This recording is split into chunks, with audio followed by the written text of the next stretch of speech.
ragazzi sono qui. Tu dovrai accontentarli. Voi siete gli amici di Gianluca, vero? Avrei bisogno di parlarvi. Voi credete ai fantasmi? Io e te dobbiamo parlare. Vi voglio bene.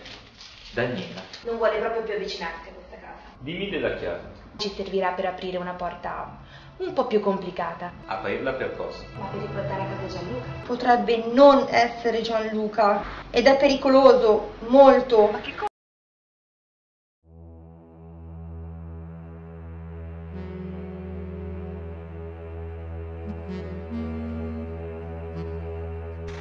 Quanto è sorda la solitudine, quanto è triste ed offuscata.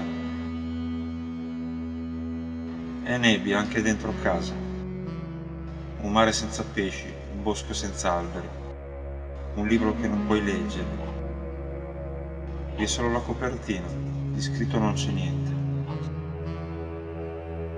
Solo, guardando il nulla, sorrido ad occhi chiusi, mentre fuori la gente vive la giornata. Non so più cos'è la sofferenza, la nostalgia, l'amarezza, l'amore per una donna, ridere o piangere per una risposta sbagliata. Sono stanco di essere solo.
Cosa significa perdersi?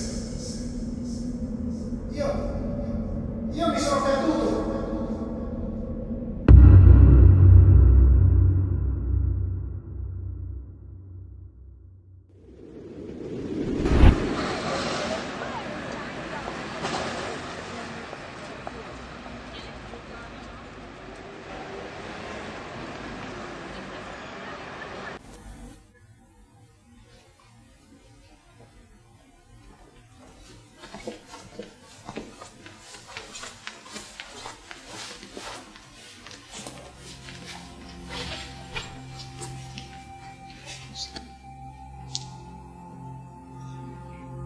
I locali notturni di giorno mi mettono sempre un po' di tristezza.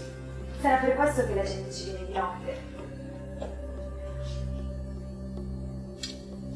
Cosa ci fa una bella ragazza come te in un posto come questo? Spera che nessuno le chieda una cosa del genere. Accidenti, ma che roba è questa? È il nostro oggetto.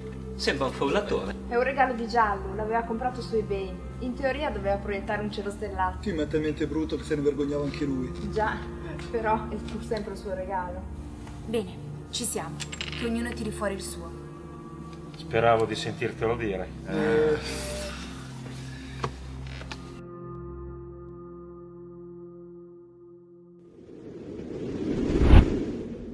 Tu ti sei perduto?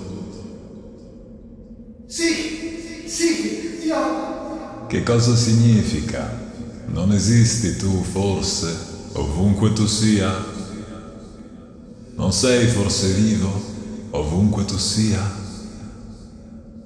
Qual è la giusta direzione? Ognuno di noi esiste ovunque si trovi. Perdersi non è trovarsi in un luogo sconosciuto, ma non avere una direzione.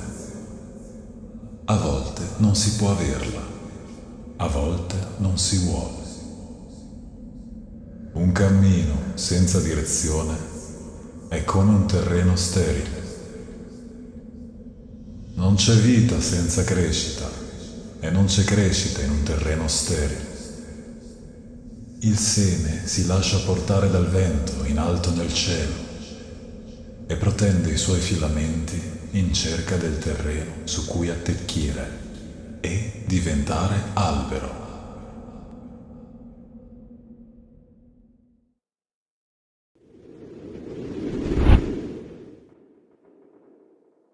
Ma che roba è questa? Una palla con la neve?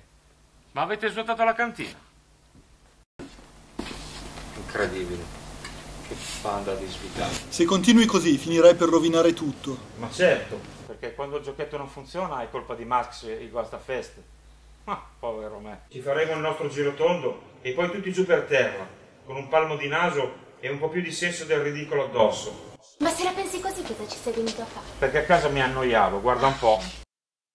E poi i due amici qui mi hanno costretto con le armi. Non è vero. Inoltre voglio proprio vedervi in faccia quando succederà.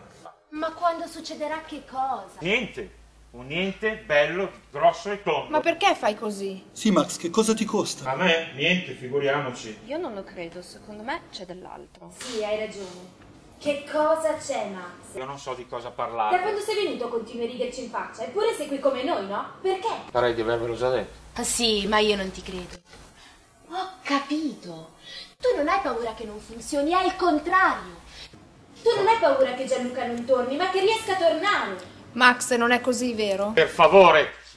Giallo era come un fratello per me.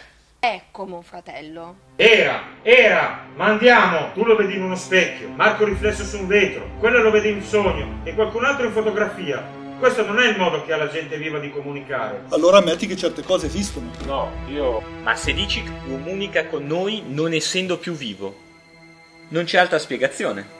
Oppure è ancora vivo e comunica con noi in questo modo. Scegli tu. Io non scelgo proprio niente. E non devo dare spiegazioni a nessuno. Sì, invece. È da quando sei qui che continui a fare lo scettico. Eppure sei qui come noi, no? Ma perché? Fra l'altro, tra tutti noi, sei l'unico a non avere un oggetto. Io ce l'ho, un oggetto! E che roba è? Io lo so, è un vecchio cellulare di Gianluca, io me lo ricordo. Non funzionava più, ma lui gli era affezionato. E con una delle mie solite spacconate gli avevo detto che potevo aggiustarlo. E ci sei riuscito? Ma figuriamoci, non riesco neanche a aggiustare la vaschetta del cesso. Ero in cucina ed ero appoggiato sulla mensola del telefono e l'ho sentito suonare. Senza pensarci l'ho preso su e ho risposto. Era lui? La voce era chiara, forte. Sembrava venisse dall'angolo della strada e poi frusci, statica, silenzio. Più niente. Ma perché non ce l'hai detto prima? Perché non poteva essere lui. Ma tu la sua voce l'hai sentita, neghi anche l'evidenza. Sì. Ma l'hai sentito al telefono, potevamo rintracciarlo, farci dire dove fosse, ma perché non ce l'hai detto? Perché questo cellulare è vuoto! Non c'è neanche la batteria dentro, vedete? Io l'ho sentito suonare e l'ho tirato su ed ho risposto. Ho sentito la sua voce che chiamava il mio nome. 2, 3, 4 volte e poi più niente. Infine, quando questo aggeggio ha smesso di funzionare, ho capito che non potevo averlo sentito. Però l'hai portato lo stesso. E che cosa dovevo fare? Non sono mica fatto di legno.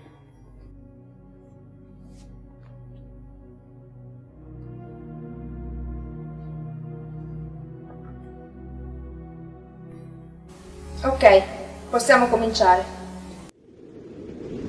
Protendi i filamenti del tuo pensiero e cerca. Tu ci sei. Cerca i tuoi punti di riferimento, le stelle che ti guidano per ritrovare la direzione, gli indizi che ti dicono che sei a casa. Cerca.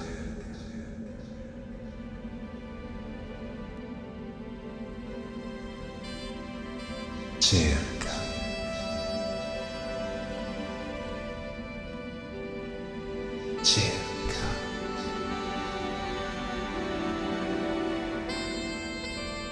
cerca.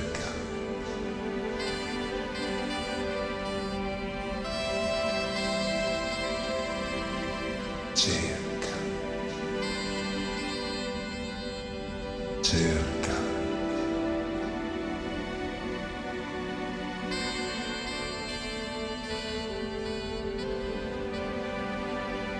Cerca.